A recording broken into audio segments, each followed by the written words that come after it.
Cultura. El Manuel Escobar entrevista a Rafael Montero Bermudo. Endavant, Manuel. Antes que nada, buenas tardes para todos nuestros oyentes. Muy buenas, Rafael. Hola. Haremos una pequeña presentación tuya. Tú eres vecino. Tú eres vecino de San Joan Despí desde hace ya muchísimos años y eres un apasionado y un enamorado del arte, y en especial de la pintura. Bueno, vamos a empezar, por ejemplo, diciendo que hace 65.000 años los neandertales ya pintaron varias cuevas de la península ibérica. Hay diferentes opiniones sobre qué les empujó o les motivó a hacerlo. Pero bueno, es igual, nos dejaron el legado. Muchísimos años después, los descendientes de Homo sapiens, que somos nosotros, siguen pintando. Rafael, ¿desde cuándo tienes esa inquietud y esa pasión por la pintura? Que tú recuerdes. Bueno, que yo recuerde desde que tengo uso de razón. Es algo que siempre me ha inquietado, me gusta, y es posiblemente donde mejor me siento identificado con lo que quieras decir. Vale, pero ¿tú tienes esa pasión desde muy pequeño? Desde muy pequeño. Yo recuerdo yendo por el campo con mis cabras en mi pueblo y ya pensaba en las formas, en las manchas, en las luces, en el dibujo. Entonces no tenía conocimiento de nada, ahora tampoco tengo, pero bueno, entonces era nulo totalmente y un poco lo que los libros aquellos de Álvarez te enseñaban, pero bueno, pero la inquietud existía. ¿Qué representa para ti el arte de la pintura? El arte de la pintura, bueno, para mí el arte de la pintura es el resultado de aquello que expresa el alma de un individuo cargado de sensibilidad. No es ninguna distracción, es una necesidad. Compone con un fin algo que tiene en su mente y escoge de la naturaleza aquello que elige lo que le gusta y forma su vocabulario, y a través de ese vocabulario nos enseña a los demás aquello que ve que existe, no crea nada, nadie crea nada, todo está hecho, aquello que existe pero desde un punto de vista nuevo, que los demás no conocemos. ¿Qué quiere decir? Una pregunta. Para entender de pintura también hay que visitar museos. ¿Tú has visitado muchos museos? Hombre, claro, lo que pasa es que nunca termina. Primero, para entender de pintura, yo no sé cuándo se puede entender, pero el que le gusta esto, todas sus distracciones es visitar museos. Yo he corrido todo lo que he podido. Claro, y tanto. ¿Qué quiere decir? ¿Cuál es para ti la época más gloriosa de la pintura española y catalana? El barroco. El barroco. A mí cualquier época me gusta, pero el barroco, por el conjunto de hechos que se dieron, el siglo de oro, ¿no? La cantidad de gente que pintó, la consecución del nivel técnico, el oficio de pintor. Claro, España era una potencia y aquí venía todo el mundo, aquí se sabía de todo, y entonces la Iglesia, con lo de la Contrarreforma, a partir del Concilio de Trento, pues claro, demandaba atraer a la gente, al pueblo, los santos, los milagros, las vírgenes, los cristos y todo el mundo que rodeaba eso, ¿no? Entonces surgió ese naturalismo, esa verdad que se quería hacerla minuciosa, ¿no? Y Caravaggio, que surgió por ahí con el tenebrismo en Italia, claro, compuso su teatro de luces y sombras, ¿no? Que representaba la propaganda que la Iglesia, en cierta manera, pedía, porque era quien pagaba, la Iglesia y el poder, ¿no? La monarquía, que eran juntos, pues ellos pagaban. Y entonces todos los artistas iban en función de eso. Y entonces se acercaron a hacer lo que podían, ¿no? Aquí, ese movimiento empezó con Francisco Ribalta, un pintor de aquí de Solsona, que luego marchó a Madrid y se instaló en Valencia, donde ahí acabó haciendo lo principal de su obra, junto con su hijo Juan, que fueron unos talleres bastante importantes. De ello surgió, según tengo entendido, Rivera, que se fue a Italia y después de pasar por Roma y conocer cosas de Caravaggio y eso, se instaló en Nápoles, y de ahí, superando para mí a Caravaggio, porque la pintura de Rivera al Españoleto para mí es superior a Caravaggio, de ahí mandaba a la península, a su país, que era España, mandaba y a través del puerto de Sevilla, que era la ciudad del lujo, y de ahí llegaba toda información de él y sus cuadros, y de Caravaggio. Y entonces de ahí pues se esparcía por la península, a Madrid, que era la corte, al Escorial, a Toledo, a Granada, a Córdoba y, claro, por supuesto, a Sevilla.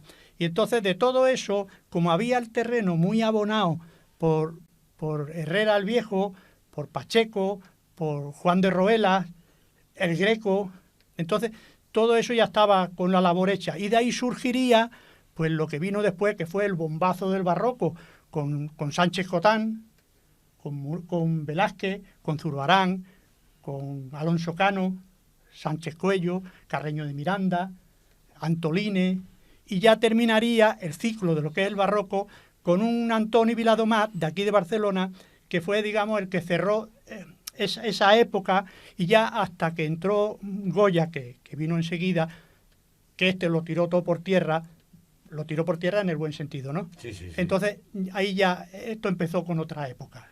Lo de Goya... Tú eres el entendido, tú eres el Sí, entendido. Yo sí. te estoy escuchando atentamente. Sí, pues Yo sé ve que tú escuchándome. Para ti, ¿a qué pintor admiran más? Quiero decirte, por ejemplo, ¿qué pintor tienes ahí arriba que es modelo a seguir? Velázquez. Velázquez. ¿Pero por qué? ¿Por qué? Porque ¿qué hay en Velázquez que, por Como ejemplo, Velázquez te atrae más? Como que otro Velázquez no pintor? ha pintado nadie. Vale. Se ha pintado muy bien. Sí. Si uno mira cosas del Greco, te puedes quedar... Bueno, si miras cosas de Miguel Ángel, de mucha gente, pero como Velázquez, dentro del oficio, no se ha pintado mejor. Velázquez hizo un proceso de aprendizaje que fue perfecto. Toda su vida ha sido una continuidad de asesoramiento personal, de construcción y de demostración. Donde Velázquez dejó el tajo, no se ha seguido. Una pregunta. Tú has visto La Menina de Velázquez, supongo. Sí. Vale. ¿Qué sentiste cuando te pusiste frente a ese cuadro? Bueno, hay una situación un poco extraña cuando la primera vez que yo vi Las Meninas, yo fui a Madrid cuando hice el servicio militar porque fui a desfilar. Entonces yo no había estado nunca en Madrid y cuando fui, siempre has oído hablar de Las Meninas, de la rendición de Breda, de muchas cosas de Velázquez, de cuadros importantes, ¿no? Pero lo tienes en la mente, pero cuando yo me puse delante de esas pinturas, te quedas extrañado, porque piensas que allí hay algo con lucecitas de colores, con ramitos de flores alrededor, con musiquilla, con monitos alrededor saltando que te van dando alegría y teatro. Y solamente no hay nada de eso. Es silencio. No hay nada de eso. Velázquez no se puede entrar de golpe porque Velázquez es la sencillez puesta en el más alto nivel. Entonces, si tú vas premeditado a encontrar allí algo escandaloso, te choca. Y esa primera vez te sale cabizbajo por la puerta del Prado pensando, bueno, ¿y esto es Velázquez? ¿Pero qué sensación tuviste entonces? O sea, Pues una sensación... ¿Decepción o admiración? No, algo más cerca a la decepción, pero por falta de conocimiento, que después lo descubres, ¿no? Por falta de capacidad, porque lo que hay en Velázquez no se asimila tan fácilmente. A Velázquez no se le conoce. A Velázquez no se le conoce. Mucha gente habla y a muchos que le pregunta por quién es el que pinta más, a quién te parece a ti, te nombran a Velázquez. Bueno, pero Velázquez, ¿pero por qué? Nadie te lo explica. Es la pregunta que yo te he hecho. No te lo explica generalmente. ¿Por qué admiran más a Velázquez? Porque dentro de Velázquez es el maestro del que quiere pintar. El que quiere aprender a pintar, el que quiere saber de pintura, ahí tiene a su maestro. Ya lo dijo Manet. Y bueno, lo han dicho mucha gente. Ese es el maestro de los pintores. Y entonces el que recurre al pincel, a la paleta, al lápiz, al rotulador, tiene que recurrir a Velázquez. Si tú lo que te gusta es la pintura en general, con la música, la danza, la arquitectura, pues bueno, hay mucha gente, ¿no? Pero si tú quieres meterte en la cocina del oficio, si tú no entras presentándote a Velázquez, no vas a aprender nunca. O aprenderás cosas, pero te faltarán, porque él es el que más sabe. Lo ha demostrado. Quiero decir que, por ejemplo, los detalles de lo que él pinta, ¿cómo lo ves? Él lleva o la finura con la que él traza su él lleva un pintura. proceso de abreviación. Él manda un mensaje en sus pinturas, ¿verdad? Claro, según Ramón J. Sender, un entendido en pintura y en literatura, habla de Velázquez y lo pone, bueno, era un tío bardao, que no sabía andar, que no se reía, que era triste, era melancólico, no aportaba nada, no era expresivo.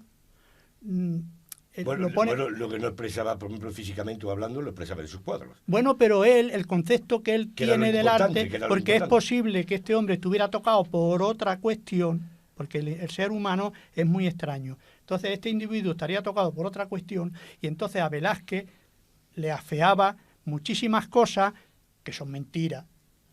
Incluso lo llega a citar su comportamiento, que le hace recordar, dice él, porque hace poco leí, le hace recordar a aquellos sevillanos que Quevedo nombra al final del Buscón.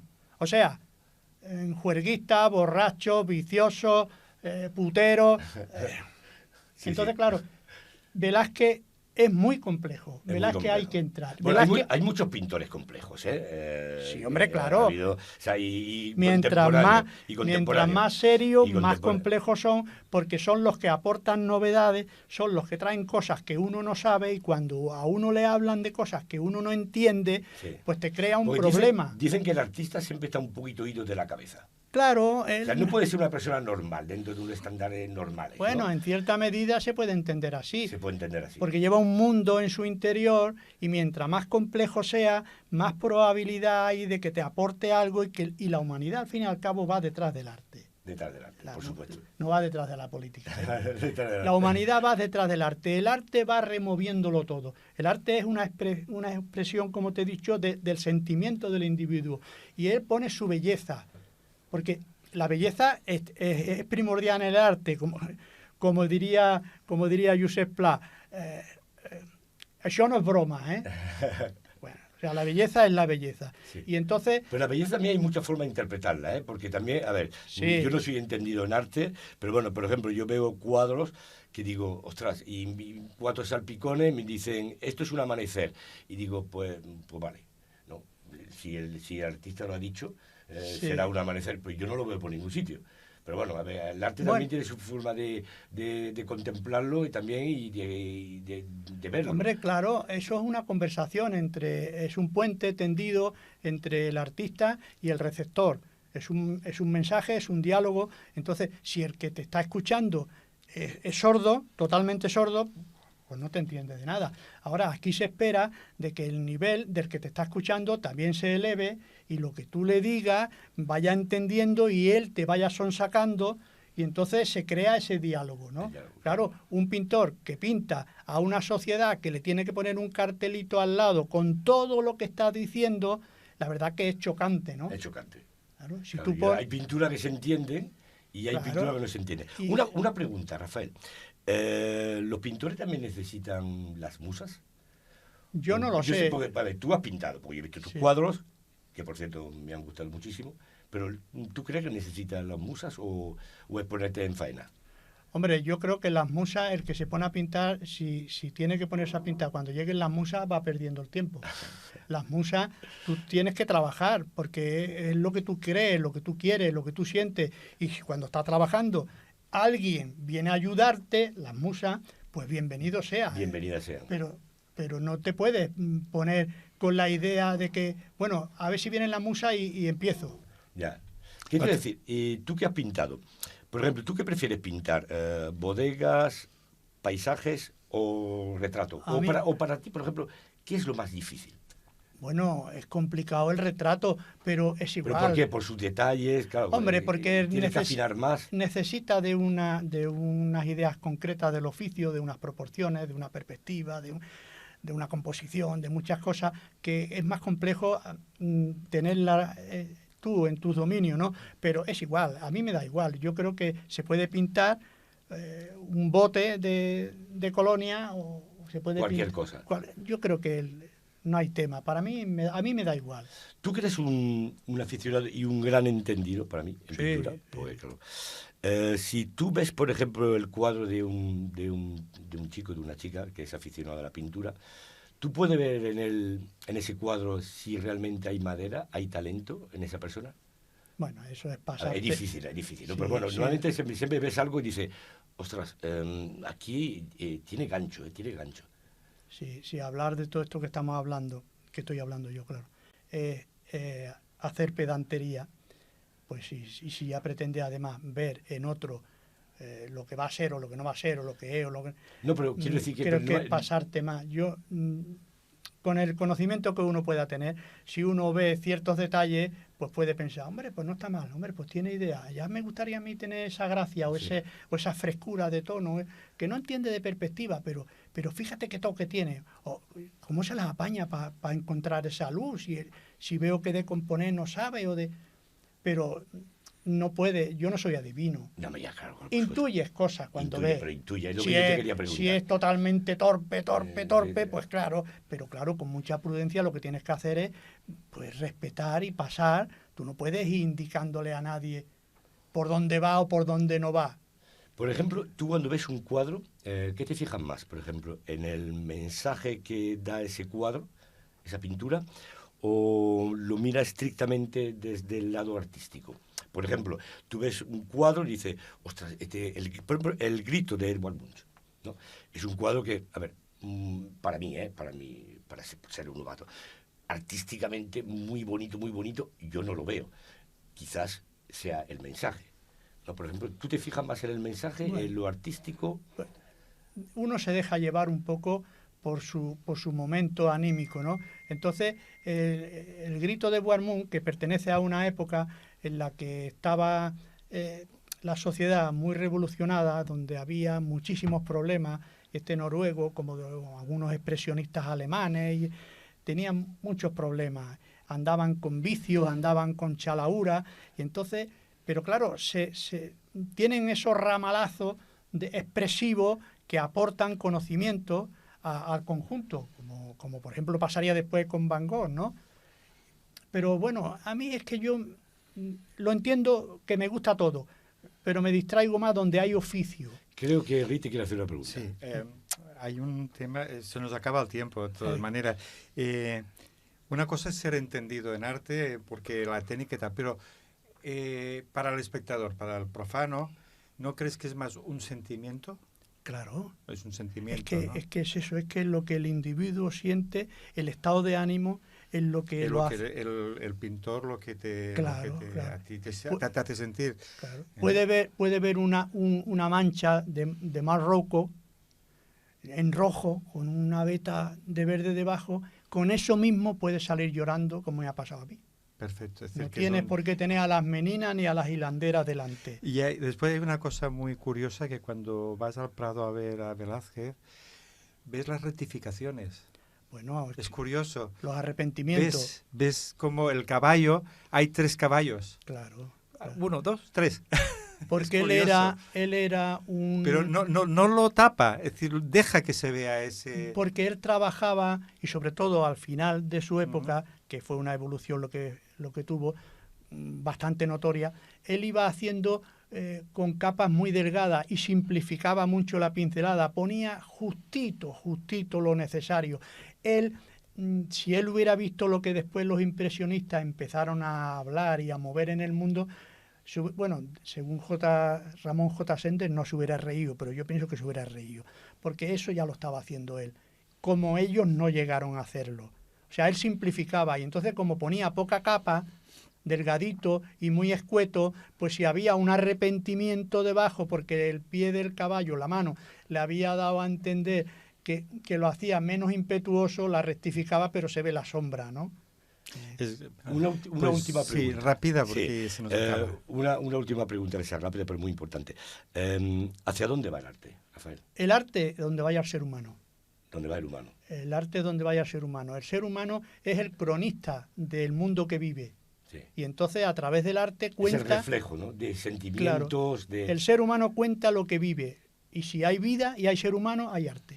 Y una cosa, la pintura no es la única manera de expresar el arte. Ah, Hay no. muchísimas No, no, formas no. de expresión. Es que estamos hablando de pintura. Ya, digo, para que... Sí, sí, está la escultura, hay muchas Hay formas. muchas. Hoy en día hay el arte visual, la performance, Sí. las instalaciones, que también sí. forman de ese desarrollo que usted está hablando. Claro, ¿no? yo hablo de Que me en cada preguntan de tiempo pintura. hay una manera de, Claro. de expresión, ¿no? Sí, pero bueno. Pues muchas gracias. Una cosa, perdóname, esta Sí, es cortita, que- cortita. Cuando a ti te empezó a gustar la pintura, ¿el primer cuadro que te impactó, el primero, tú lo recuerdas? Bueno, yo lo primero que me gustó, porque empecé por aquí con una escuela en Cornellá, pues claro, fue cosas de Anglada Camarasa, o de Joaquín Mir, de Jimeno, porque era la gente que yo fui al Museo del Parque cuando estaba entonces donde está ahora el Parlamento. Entonces, cuando yo empecé a ir allí, claro, me impresionó Joaquín Mir y me impresionó Anglada Camarasa. Y, claro, Ya, pero no un cuadro determinado, sino en conjunto. no, en conjunto. Muy bien, pues muchas gracias. Muchas gracias, Rafael. Os por haber dejamos- venido y ha sido un placer entrevistarte.